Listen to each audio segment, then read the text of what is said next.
প্রচন্ড খরায় পানির স্তর নেমে যাওয়ায় হবিগঞ্জে অচল হয়ে পড়েছে বহু নলকূপ। কোনো কোনো এলাকায় গভীর নলকূপে উঠছে না পানি। এতে চরম দুর্ভোগে পড়েছেন এলাকাবাসী।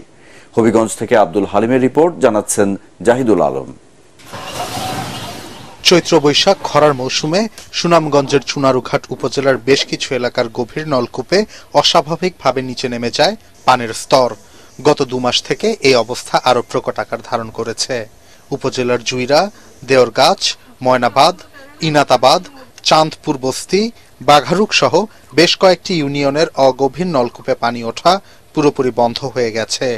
এতে এসব অঞ্চলে দেখা দিয়েছে চরম সুপেয় পানির সংকট। দুর্ভোগ পোহাতে হচ্ছে নিম্ন ও মধ্যবিত্ত আয়ের মানুষের। যারা মাটির গভীরে বোরিং করে পাম্প বসিয়েছেন তারা কিছুটা রক্ষা পাচ্ছেন। দীর্ঘ লাইনে দাঁড়িয়ে প্রাইমারি স্কুল থেকে পানি সংগ্রহ করতে হচ্ছে স্থানীয়দের। খুব কষ্ট করতেছি, আজকাল 4 বছর ধরে পানির সেলুগুলা চালু হইলে পরে আমরা আর অত্র অঞ্চলের কোনো টিউবওয়েল থেকে পানি পাই না। জলাশয়গুলোকে ভরাটের পরিবর্তে এবং যেগুলো ভরাট হয়েছে সেগুলোকে খনন করে স্বাভাবিক অবস্থা রাখতে হবে, তাহলে মাটির নিচে পানির ভারসাম্যতা রক্ষা হবে। ইউনিয়নের বেশ কিছু গ্রামে পানির সংকট দেখা দিয়েছে। এ সময় পানির সমস্যা দেখা দেয়। পানি সমস্যা সমাধানে কাজ করার কথা জানিয়েছেন এই জনপ্রতিনিধি।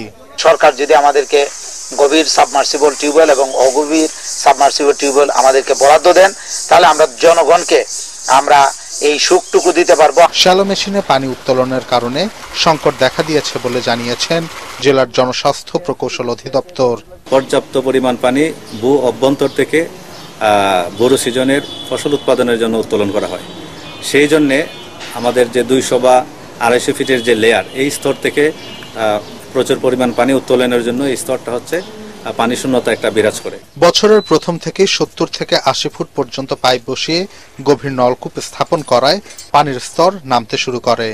40 থেকে 50 ফুট পর্যন্ত এই স্তর নেমে যাওয়ায় এসব অঞ্চলে হাতে চালিত নলকূপ দিয়ে পানি উঠছে না। এই অবস্থায় খাবার পানির সংকট সমাধানে সংশ্লিষ্ট কর্তৃপক্ষ এগিয়ে আসবে, এমনটাই প্রত্যাশা ভুক্তভোগীদের। Bureau report, ATN Bangla.